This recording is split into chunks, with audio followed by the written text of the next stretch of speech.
Okay. All right. Hi, Sandy here from Ask the Pool Guy And Al from Ask the Pool Guy. with another conversation with Ask the Pool Ask Girl. the Pool Guy. There we go. So I wanted to start off by mentioning that we had launched a while back, and I think we probably even talked about it on the podcast, that we were going to start a pool industry mastermind group on Facebook. I have to say that I am loving the interaction, and it's doing what I guess I had hoped it would, and I'm sure it'll grow into more. For now, we're connecting with people around the country. We've got people asking questions when they have something and they're looking for resources, ideas, advice, that kind of thing. And we are also getting to know some of the trends, like what type of equipment do people like, what don't they like, and it's just kind of a really cool, collaborative place, and everybody is pretty positive and helpful and upbeat. Well, I think we set that tone also, though. If there's negativity, we're not going to allow it. Number one. But when we first started that, came up with the idea, and we started it, I really wondered if we could find enough cool people for it to make sense, because there's so many people in the industry that kind of don't seem to care about the industry, and we don't want them around it, that they're just poaching to try to get business out of. Really wanted it to be interactive with the people that really care. Their level of give a shit is really high, that they wanted to do something, and I am noticing there as well. I don't do much commenting, but I do an awful lot of stalking and watching, and I'm definitely paying attention to all of the stuff. I probably should interact more. But one of the things that just happened the other day, and you and I talked about this, was you had asked the question about what type of equipment would people recommend, and there's certain companies that their salespeople, their reps, are a little more progressive. And I guess this is, to me, a shout out to Jandi in that particular case, because one of the Jandi reps is in the group, and you had made the comment that we don't even know our Jandi rep here because they don't call on anybody, and he proactively said, what area of the country you're in, I'll make sure someone gets in touch with you. Yeah. And think about how powerful that is from their standpoint, from a company standpoint, manufacturer, just to stay involved in groups like that and keep their ears to the ground. Because we're asking what's working for people and why, and it's a perfect opportunity for Hayward to jump in, for Penta to jump in, for anyone to jump in and say, well, here's why we think what we're doing is good and you should do it. And yet, where are they? They're gone, stuck in the old way, and props to Jandi on this. We're not even Jandi guys and gals. We don't do, I haven't done much Jandi stuff in years. Their automation, the Aqualink system was what I started with. That's what I have on at my house. And I loved it.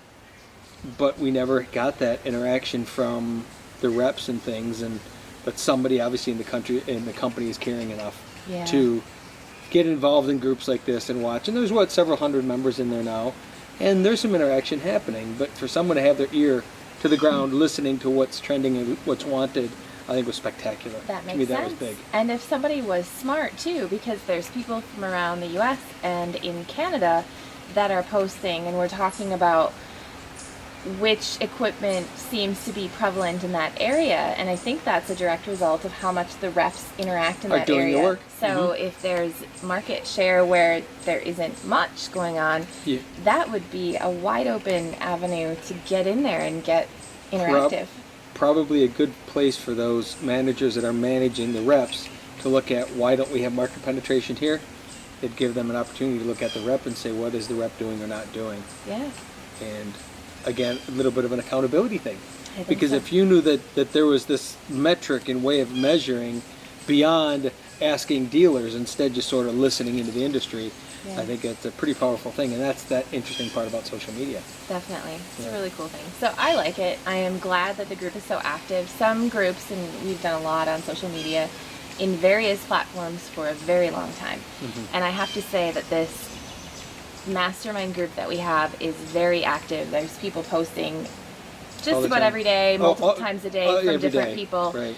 And that is great, because there's not a lot of groups that I've belonged to in the past that have had that much engagement. So I'm really happy about that. Well, it's kind of cool. There's people just sharing what they're doing. There's people asking questions. Hey, I ran into this, what would you do? So it's not just, hey, look at me, look what I'm doing, but rather, look at this job I just sold. Does anyone have any Yeah. insight as to what I should do?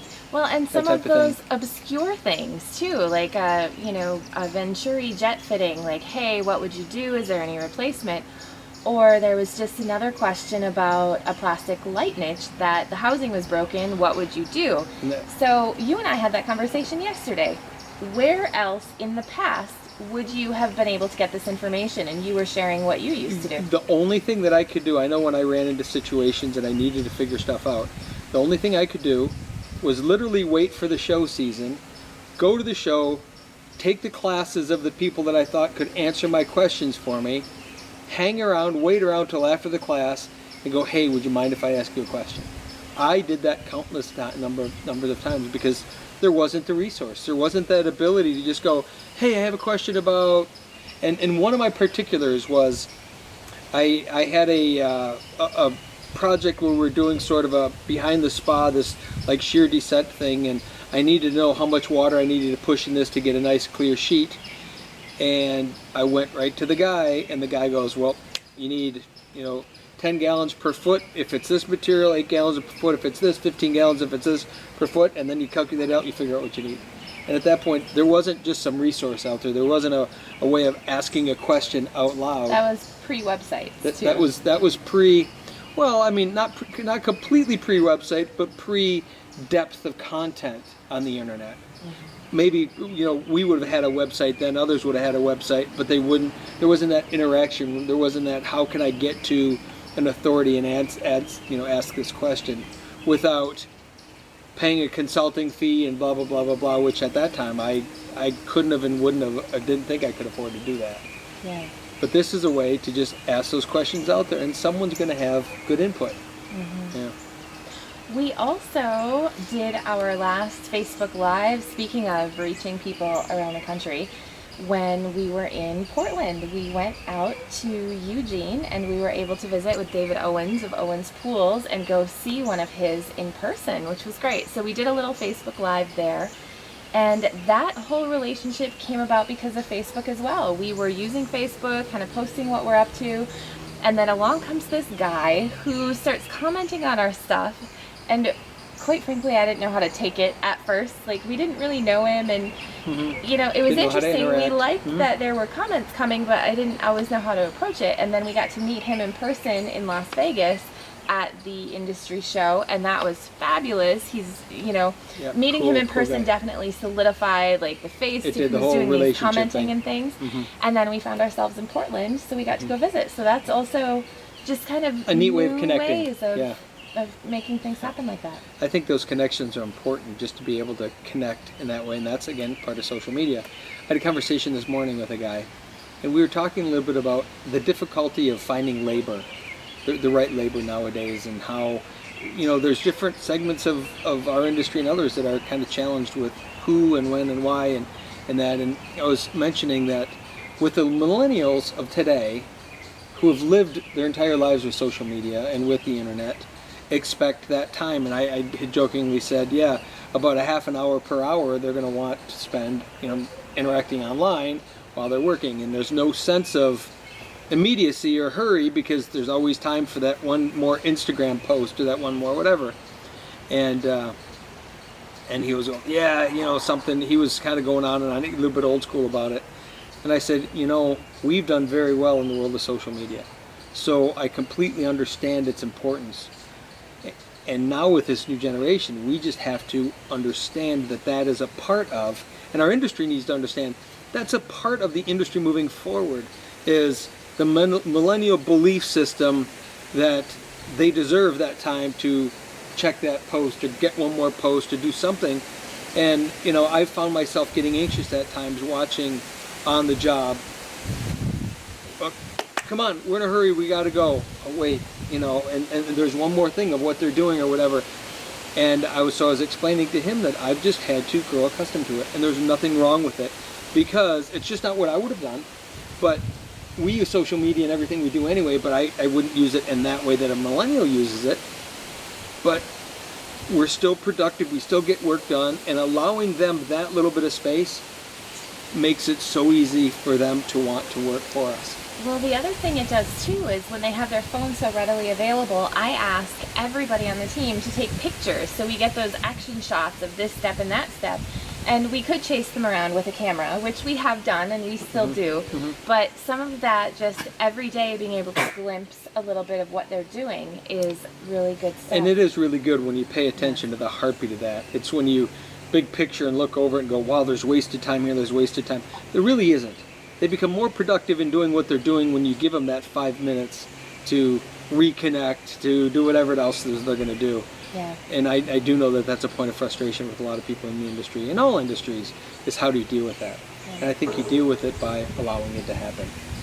One of the other things technology-based that I've noticed, especially this season, because our head service guy, Mark, is so interested, I guess, in working on heaters, is there are so many obscure heater parts for old model heaters that he's able to go to, diagnose, and fix, that I find myself online every day. And it's usually hard for me to find the part if I go directly to the supplier's website, because searching that is so not as easy. So I go to Google, I punch in what I know about it. Usually I find a website that has the diagram of the parts, and then I can look who can get it to me quickest and what are the price points. And I'll usually pay a little bit extra for speed if I know when it will arrive. So we are buying so many random, weird parts that I don't even have an idea how you guys would have done it back in the day. It was tough. I mean, Probably literally, weeks and weeks. literally, we had catalogs of those breakdown of parts of heaters and pumps and all the manufacturers. They still have them. We don't keep them around the office very often, but we would have those old manuscripts.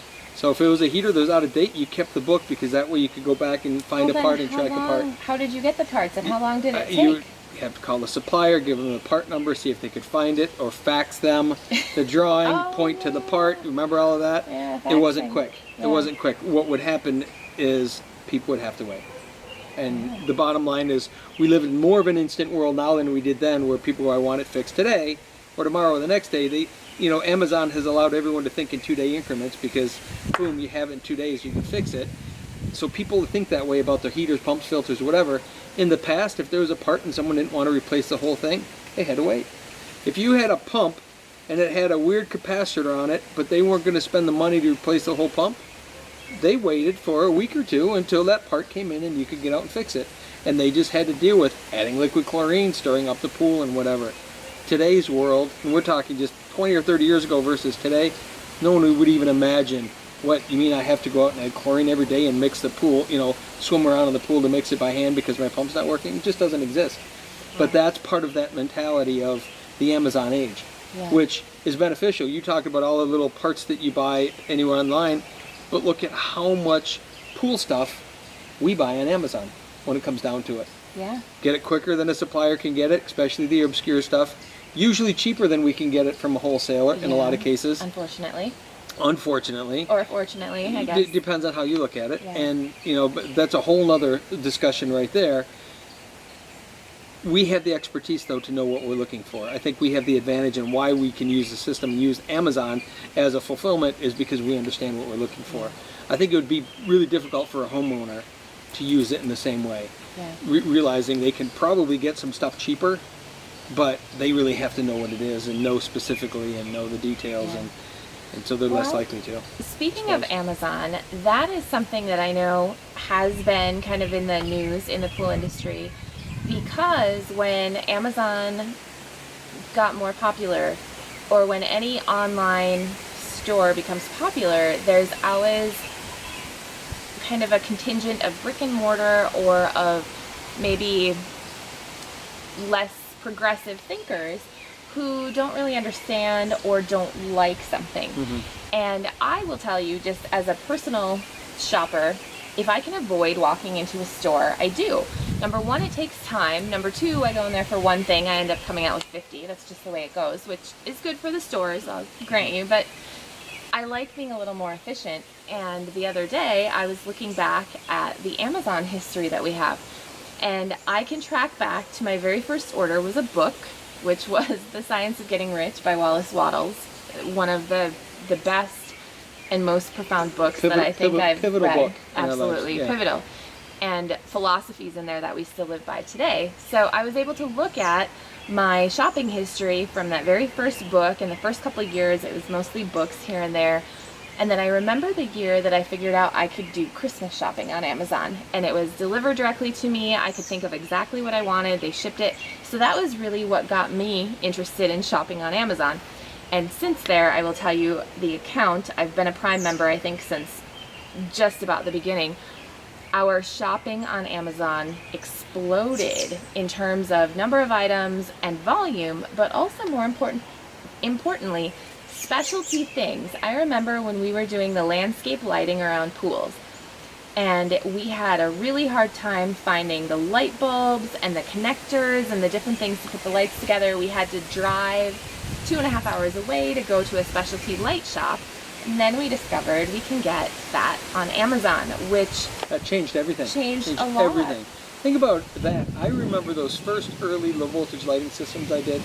I would go, and if I had to, I tried to get them whenever they were in closeout, but I would buy the light fixtures at Home Depot or Lowe's and literally take them apart and throw all the parts away just to get that little socket and the bulb. And instead of it being 50-cent piece, it was a $18 piece because I threw all the rest of the stuff away. It wasn't functional. I wanted that little thing. And then we found the specialty shop, which now we were paying $4 or $5 a piece for that little piece of ceramic, which was still way better, but again, 2.5 hours later to get it, to Amazon being able to buy a bulk quantity of 25 of them for, $20. And that changed everything because it allowed me to to play with the fixtures. Now the money could be in the fixture. It used to be a good portion of the dollar spent on creating the whole thing was a little ceramic piece because I had to scrap what it came from. Yeah. Now it's just a little incremental part, and that extra $18 can be toward a more expensive ship cooler. Or Right. When trying to figure out a budget to make sure there's enough money to do it all, I would have to find the cheapest because I had so much into the fixtures, or the little pieces, and now those are nothing. And the bulbs are nothing. You can buy a quantity of a whole bunch of whatever for pretty cheap.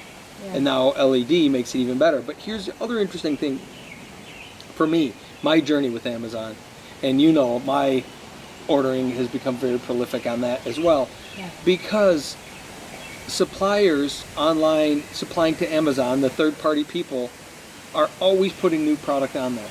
There's nowhere in the world that I could go and learn about LED lighting or about bulbs or about what's available or about the wattages.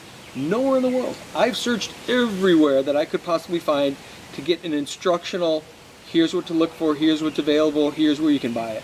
Doesn't exist. Go to Amazon, start searching some keywords, and lo and behold, it starts suggesting these bulbs you'd never heard of, or these colored things, or these cool light versus warm light, and the LEDs and the the wattages, and all of a sudden, all the access to all of it was there, and reasonably priced. And I would never have bought any of those. I would still be back doing exactly what we were doing. Without Amazon, there would not have been a solution. And so let's just go with the lighting and look at how much we've spent, thousands and thousands and thousands of dollars just trying stuff. Kind of the R&D. You can't go to a local lighting store and have them go, here's 40 different types of bulbs and here's what they do. It doesn't exist. Unless you're on the inside and maybe if you have the wholesale catalog when the new rep comes around and shows you the lighting, but there's nowhere that a guy that's not in the lighting industry can get that information. But I found it on Amazon. And look at what's happened to our lighting. It's just changed dramatically.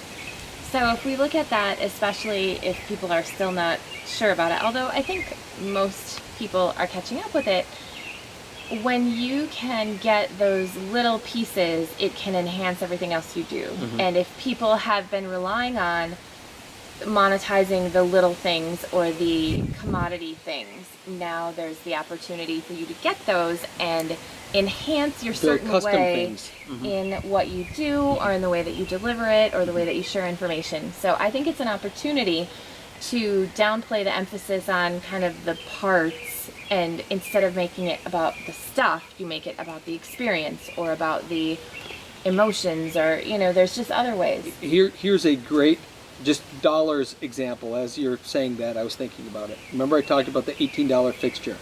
and the bulb. So if that bulb wasn't what I needed, I paid $18 for the fixture. We paid another $5 or $7 for the little bulb that I needed for that, whatever the wattage was. So now we're at like 23, 24, 25 bucks. And then I had to buy a fixture. $30 thereabouts for what I was trying. So I'm $55 into this thing.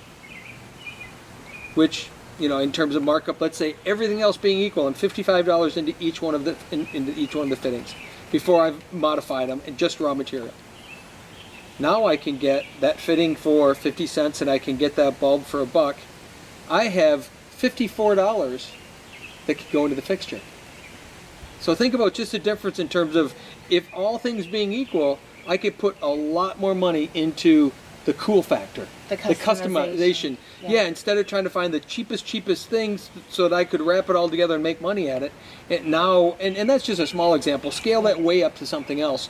But right now, you know, a $30 fixture versus a $54 fixture, there's a big difference. Yeah. There really is. You can get a lot of cool stuff for 50 bucks that you can't get for 30 bucks. Yeah. And, you know, again, it depends on where you go and whatever, but just a good example of utilizing same thing, getting the same, you know, using the same amount of money, but giving that custom cool factor. You're putting it into the wow of it, not the function of it, but the wow of it. And that's kind of where the juicy, savory part of living is the fun, yummy stuff, not the, I mean, some people get excited about the how-to mechanicals of things, which is understandable, but the majority of people want the results of what those things do. That's what we're trying to create today. Absolutely. Amazon changed all of that for me. Yeah. Switching gears a little bit, also wanted to do a shout out to our construction team, especially on the heels of this last week, because we are building a Gnite pool, a full Gnite. Most of you know that we primarily build hybrids, which is the blend Gnite and vinyl. We have a customer that really wanted Gnite, and we're willing to do because we've got the eco-finish technology. Yeah, before that I wouldn't have even thought of a Gnite pool if we didn't have that makes eco-finish. It awesome. So our crew, as many of you know, is primarily made of women on the construction side of things, and this week we asked them to do a ton. There was the Gnite shoot where they had, you know, we had a Shotcrete crew for part of the pool, but they weren't able to finish the entire pool with us. So it's our team of, you know, 20-something girls, 3 of them in about that age range. Karen, who's on our team, who's significantly older than that. Not afraid of how old she is. She moves better than some 20-year-olds we know. And they kicked butt this week in how hard they worked. And it's really interesting to see. We talk a lot about labor and getting people to work and motivating them. And our team is so awesome that no matter what it is, even if it's something that they physically have no idea how they're going to get done, if you say you need them to do something, they'll say, okay, let's try it, or let's go, and they put everything they have into it. So that is an exemplary characteristic of the people on our team. I think this was an exceptional week for that. I mean, granted, they always do that anyway. We kind of note that they will. But this was an exceptional week because it was something so far out of the norm of what we would ask them to do. And they all just delivered in a huge way. And I think the result is spectacular. And just recognizing when given the opportunity, people will step up. And they all just stepped up 1,000-fold. Yeah. I think if we took pictures of who is on our jobs every day, people, average everyday people, would be astounded at how few people we have work on our massive projects with millions of pounds of concrete that end up in those yards. I had made a joke when our team was doing the gunniting this last week that some traditional pool crews, shotcreting, those will know wet gunite versus dry gunite. Okay, pretty much universal. Anyway, so gunite pool, but the wet shotcrete pool. Part. Yes, right. I had made a joke that a traditional pool company would probably have 15 grown men in the pool doing what our small team of a couple cute of guys little girls and just crazy these girls. Yeah, it's been just spectacular just to see what they're capable of and then pushing themselves to find that edge of their capacity. I think that's one thing that most of us never do. We never really push to see where the edge of our capacity is because it's easier not to. It's easier to be lazy. It's easier to just get a little bit sore and be done with it, instead of really pushing yourself to that edge and seeing what's possible. So a question for you, because we got into that Gnite discussion, and I know we had a comment last week on our YouTube channel about the improper use of the word Gnite. However, people traditionally refer to swimming pools in categories of Gnite, Yes. fiberglass, and vinyl. So Gnite is... So technically it should be concrete, vinyl, and fiberglass. But Gnite has become kind of the Kleenex word. Gunite is the of term. Yeah. There's two types of gunite. There's dry gunite and wet gunite. Okay, so a very traditional gunite pool would be a re-rod shell with dry gunite. And dry gunite is sanded cement, dry, mixed together, pumped through a hose, and as it comes out of the end of the nozzle, you add water. Wets it up, makes it sticky, and it flashes and sticks to the pool. You build up wall. That's dry gunite. Wet gunite is shotcrete, which it comes dispatched from a concrete plant, pre-mixed, wet, and it has stone in it. Dry gunite has sharp sand and cement. Wet gunite has stone, sand, and cement. And what happens is in shotcrete, it's pre-mixed, dumped into the pump, runs through the hoses wet, it's already mixed, and when it comes out of the nozzle, you add air. And the air is what gives it that pneumatically pumped, what gunite is pneumatically pumped cement. So it could be a dry formula, it could be a wet formula. And a lot of people get a little hung up on that. If you say cement versus concrete, yes, cement is the binder that is used inside of the structure of concrete. Cement is the binder, and then you add sand and you add gravel. Concrete is the mixture of cement, sand, and gravel put together to create patios, porches, pools, or whatever. And it's just kind of fairly universal for us to say, oh, we're pouring cement today. Technically, we're not pouring cement today. We're pouring concrete today, but there's cement in the concrete. So some people get a little hung up because that's what they focus on. Again, from a technical basis, they're absolutely correct. But from an overall kind of functional, And layman's terms, most people understand. I have a cement driveway. No, you don't. You have a concrete driveway. But most people think of it's a cement driveway. So you just let that go because there is in fact cement in it. So that's kind of that different. And when you were saying gunite earlier, I could imagine someone going, oh, but gunite versus concrete, shotcrete. No, shotcrete is technically gunniting because gunniting is defined as pneumatically pumped cement, meaning you're pressing and pushing concrete through a hose. It's pneumatically applied. It's just that one's a wet gunniting process versus a dry gunniting process. So, and it's all the same. You'll hear most people won't go, oh, that's a shotcrete pool or that's a gunite pool. They'll just say that's a gunite pool. Can you, upon first glance looking at it, tell the difference? In raw form, yes. Completed, no. No. Okay. In raw form, you certainly can. And here's the difference between shotcrete and gunite when it comes to what you're going to see as a finish. Shotcrete has stone, aggregate, so it's larger. It has pea stone in it. So you're finishing, when you're finishing your final details, it's not going to be as clean because when you're cutting it, you're cutting stones and you're popping stones out, pulling, so it's not going to be quite as precise. Whereas dry gunite, when you cut it and trim it, you're just trimming away sand and cement, so you're going to get more precision angles and cuts and things. And there's an advantage to that in terms of the precision, but technically if you look at on a microscopic level, a shotcrete pool has a higher PSI to it. It's a stronger pool than a gunite pool. Now, for most situations, either one acts just fine. In some cases, if you have a really high pressure load on it, a shotcrete pool is going to perform better. But usually for most residential pools, one or the other is going to work just fine. And certain things will be spec'd out if there's, an enormous amount of pressure on the pool or the pool shell. You're going to want to do it in shotcrete if you possibly can. And the primary reason is, number one, the PSI, but also when it's dispatched from a plant and mixed, you're going to have a lot more consistent mix throughout. Versus dry gunite, when you're mixing it on the job, you sometimes get streaks of sand or streaks of cement, so it's not structurally quite as strong.